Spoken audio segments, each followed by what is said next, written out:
bolt the door, strap yourselves in, and hold on for dear life. He's back, live from the studios of 106.7 My Talker Radio. It's Curtis Wright on the beat. And we are back here, live on the beat. Hour number 3, it's 8:05 across southeastern North Carolina. Again, a freeze warning in its effect from the National Weather Service for all of eastern North Carolina. You watch yourselves out there getting up. It's about, it's a high 20s into the low 30s. Crazy enough, it's going to be up to maybe the 60s today, then into the 70s tomorrow. The weekend looks good. So, folks, just be mindful of the changing weather conditions. And keep it tuned here on the new 106.7 FM, My Talker Radio. Let's go back to Mark. Mark, I'm going to give you the last word. There's one more thing I wanted to say. This morning I turned on the radio, and there's a pack or a group that was demonizing the Koch brothers, and they were they were very critical of a Republican candidate. But I just want to say to all of those people that are listening that are in the Republican Party, you've got to start doing a better job of exposing some of these PACs and who they're funded by, because you've got people coming out and saying that demonizing the Koch brothers using class warfare. You're going to have to do a better job of exposing that, well, these groups that are funding these commercials are from out of town, and they have money coming from people like Buffett and Soros and other also billionaires. And that's all I wanted to say about that. Absolutely. And, Mark, that's a very good point. I find it interesting on the national scene talking about the Koch brothers and their money and that they fund different things. Well, why are we not talking about Mr. Soros? Why aren't we talking about even the Gates Foundation? Why aren't we talking about other liberals? I mean, if it's good for them or it's right for them, then why isn't it right for all? It's even the Ford Foundation. Yep. Even the Ford Foundation. All of these philanthropic organizations that were started with a good intention were completely taken over by the left and progressives, and they just funnel money in. The left gets more money by far than the Republicans ever do. Amen. And the money coming from Washington into our North Carolina elections, everybody should sit back and reflect on that. Is that really what we want? Washington lobbyists, Washington special interest money involved in our North Carolina elections. Leave us alone and let us make our own choices here in North Carolina. Folks, we have a candidate for the new Hanover County Commission with us now, and I appreciate him being patient, and I appreciate him being in studio this morning. Running for the first time for elected office.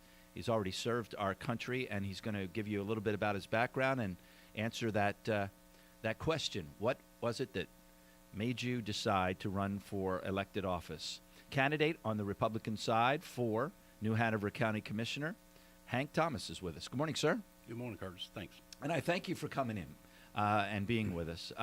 Let's start. Your background.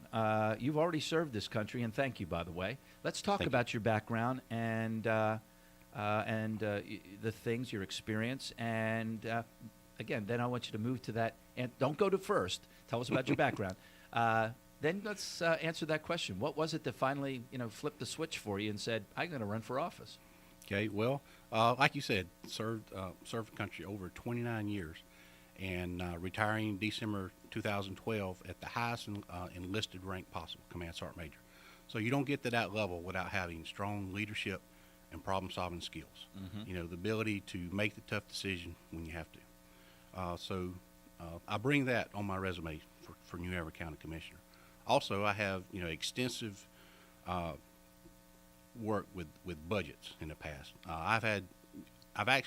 My career was active duty National Guard. Mm-hmm. So I've had to create budgets and work within those budgets on a daily basis. Also when those budgets are cut, having to make do more with less, make the tough decisions. So you can't quite in that situation, in your particular situation, you can't quite say, well, I can't do this to protect America, because you cut my funding. I cut your funding, and you still have to protect America. You still have to do the same job.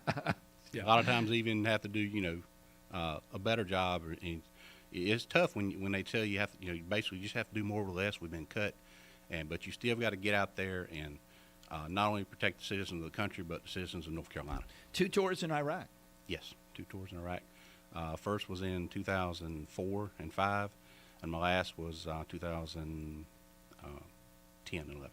So facing the enemy in Iraq is probably a lot easier than facing, do I cut $10,000 out of that budget to do the right thing? Probably certainly like night and day, those two different situations, right? It is. Well, you almost serving in Iraq and fighting the enemy there. I mean, you know the boundaries and what you can and can't do by the rules of engagement, and it's kind of clear and cut. But then when you come back and have to worry about those budgets and doing what's right, that's the important thing. You have to do what's right when you make those budget cuts. Then it's night and day. And so many of veterans who sit in front of me, they give this abbreviated, short overview of their background. So I'm going to go a little bit further here. Not only 2 combat tours, 29 years of service to the country, 2 combat tours in Iraq, but 2 Bronze Stars and a Legion of Merit as well, right? Yes. So thank you again for your service to the country. And, what a difference of challenges, again, facing the Army on the field of battle and then coming to sit in a nice cushy chair. And I mean, I think there's people like you that can make the decisions that are necessary. So what is it, or what was it, if there's one thing or more, that just made you decide, you know what, I'm going to do this. I'm going to run for public office? Well, just actually a couple months ago, sitting at home watching the news on WCT about the gang violence, and then I've also, in the last year, since I've been retired, watched more of the county commissioners meetings and even attended several of them. So you see that gang violence going on, and see how the county commissioners just seem like every time there's a request for money, they always just vote yes. So, looking at that and really frustrating me. I'm really, getting mad about it. Frustrated because the answer isn't just money? Yes. Yeah. Exactly. And then, I thought back. I've always told my soldiers during my military career, if you see a problem with something and you don't like the way things are going, then instead of just complain about it and get mad about it, do something about it. Be a part of the solution, not a part of the problem. And I was sitting there thinking, well, you know what? I need to take my own advice, and that's why I'm here. And you have been, I'm looking at still your resume, you have been a youth volunteer and mentor, you said, in Elizabethtown. So explain that a little bit. You Yes. have worked in this area, right? I have. I was a mentor for, I believe the organization was Big Brother. It was a few years ago. But what I did was just volunteered to take, it was actually I believe it was like a 10-year-old young man that was out without father, and volunteered and spent some time with him. We went fishing, just hung out, and done some military type things that he really enjoyed. And when you're doing that kind of thing, you get a chance to talk to him and talk to him about what's right, how you can actually come out of poverty and have a good life beyond where they're at. Because I came from a very simple, low-income family myself, and I think I've done well. And we have to get that word out to our young youth and adults out there. There is something else besides. There's something really seriously wrong in this country because we just don't see the movie that's been playing out in front of us. And that is, well, let's take southeastern North Carolina. You know that we have over 620, 650 nonprofits. If you look at the growth of nonprofit, government funding of nonprofits over the decades, it's just skyrocketed. It has. And to me, I just sit back and go, well, how's that all worked out? Well, we need more money. Well, you're not achieving the goals. Now, there are some who will say, see that what we are, we're like the fingers in the dike. No, it's not. It's more than that, isn't it? You talked about your family. I'll say the same thing for my family. I am who I am because there was a family structure. I did have a dad and I did have a mom. And all that goes with it, with brothers and sisters or other family members, extended family members, neighbors, Exactly. Communities where neighbors were sometimes just as important as your parents. Yes. And we have done a lot to destroy all that structure. And I think we're living with the effects. You're exactly right. Like you said, Big Brother. That's what Big Brother's all about, to try to fill that void, isn't it? It is, and we need more of that in our community here in Wilmington. I think that, and we can talk about that in a minute, I think that's a way to get to the bottom of this gang violence, is volunteerism. in our community. We'll be right back. We're here with Hank Thomas. He's running for the first time for elected office. He's running for the New Hanover County Commissioner. And you can go to his website, hankthomas2014.com. More to talk about here on The Beat. Curtis Wright on The Beat. Can you think of anything more American? This is the new 106.7 My Talker Radio.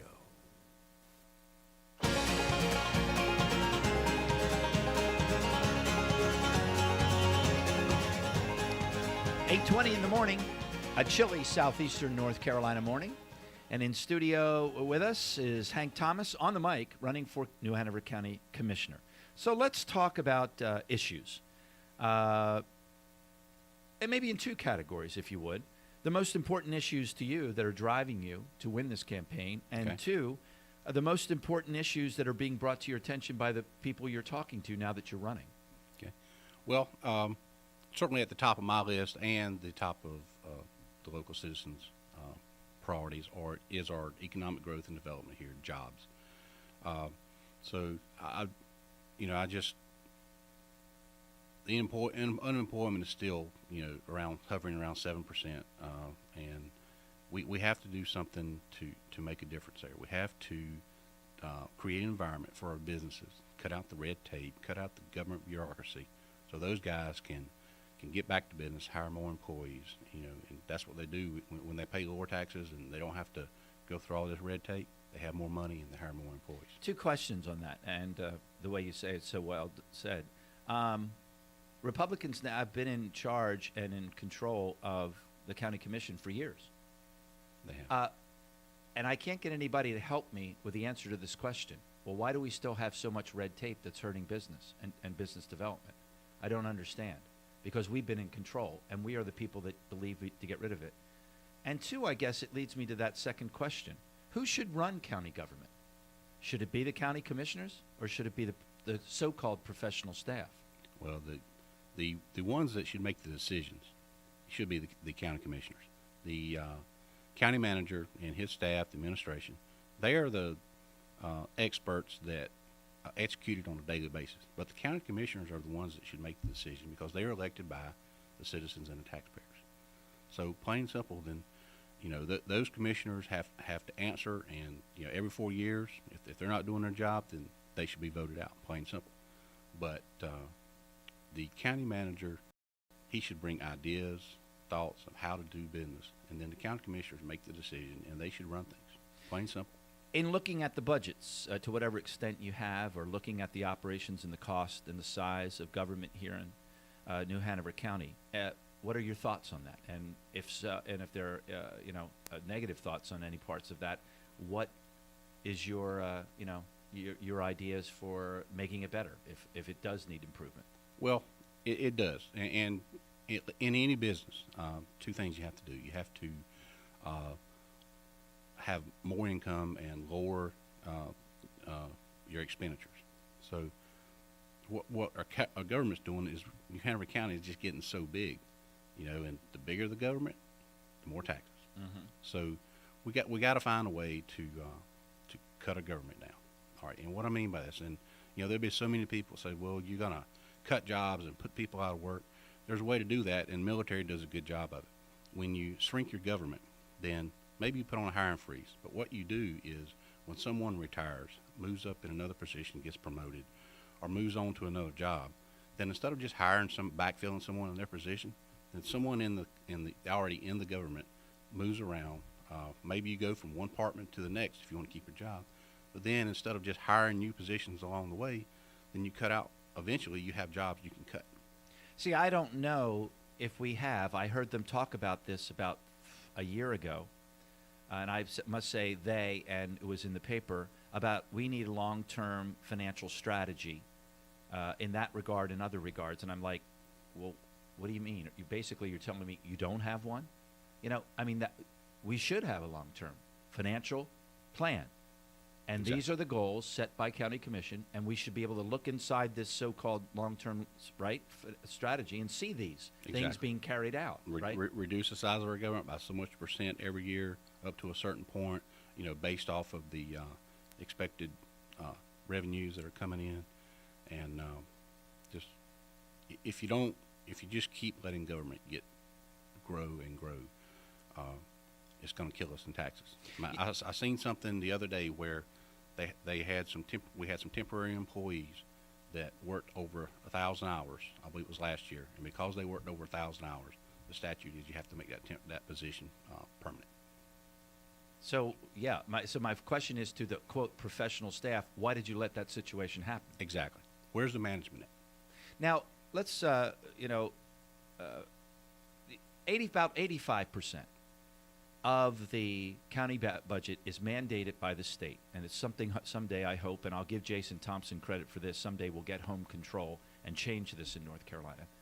But on the other side of that, to me, I'm a fighter. And I say, if part of that 85% is hurting us, then I'd go to battle. Do you think the county commissioners are going to battle enough with Raleigh in our best interest? And I mean, to say, hey, wait a second, I'm going to fight back against that, or I'm going to use whatever influence I can to fight back against that. Well, they do have a legislative agenda to present to the lawmakers, but I'm not sure that that's enough. Maybe we need to have more meetings and just sit down and show. I'm a big statistical guy, and if I believe in numbers, so if you'll show me the numbers of what it's doing to us, how we're having to appropriate so much of our revenues to take care of that, and it's not meeting the goals of our citizens. I mean, why pay for something that's not working? Then if you have those kind of meetings and talk it out and really, get down to the bones of the matters, then that's the way forward. I'm not sure the yeah. Well, and it's interesting the way you put it. Because see, sometimes to me, in the private sector is where I come from, and you're constantly challenging yourself and your staff. And I'm not talking about fluff challenge. This idea that this is the way it's always been done is unacceptable in the private sector. What we have to do is, I don't care the way it's been done, in my mind, and say, well, let's do it a different way. Exactly. Well, I heard that in the military for so many years also, Curtis. It's like, well, we've always done it this way. So, well, that doesn't make that's not exactly that doesn't make it right, because you've always done it that way.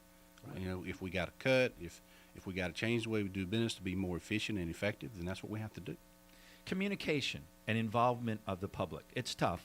I will, admit, as anybody who's been involved in county government or local government, they do put out the calls.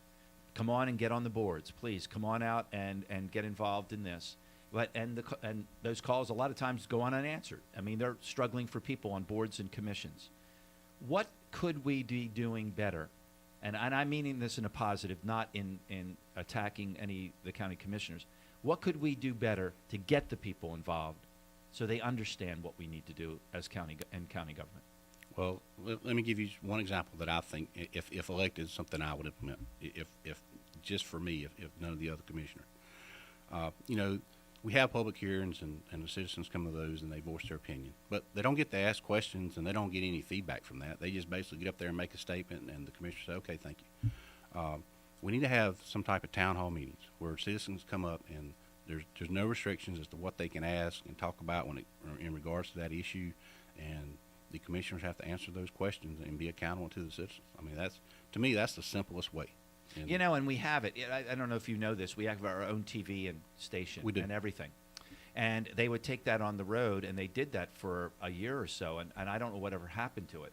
And they went to different places. And, yes, I went to one or two, and there was only 30 or 40 people. But, hell, it's 30 or 40 people, right?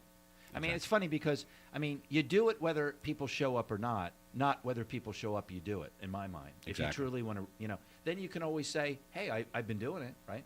I think we have so many different diverse areas. Do you believe that and we're out of time. I know we're running out of time. But one of the things I want you to think about is the county government really taking into account all the needs of all these specific areas in the county. We have beach communities. We have the downtown area. And are we doing is there enough diversity on that board to understand those issues? I'm not sure there is. Sometimes I feel like our county government feels like they're an elite group of people, and they look at certain things. We need to really look at the entire New Hanover County and all our communities and all our citizens and the needs of all of them, not just a few. We're out of time today. We know we'll have you back. Hank Thomas, thank you for wanting to be on the show and coming and talking about your positions. Hank Thomas 2014. HankThomas2014.com. That's his website. Connect with him and his campaign. Send him questions, and we'll schedule you back, my friend. Thank you. I'll come Thanks back. for coming. Thank you, Curtis. I'm Curtis Wright. We'll be right back with Rhonda Amoroso. Let's find out what we're doing in preparation for the upcoming elections. Stay with us.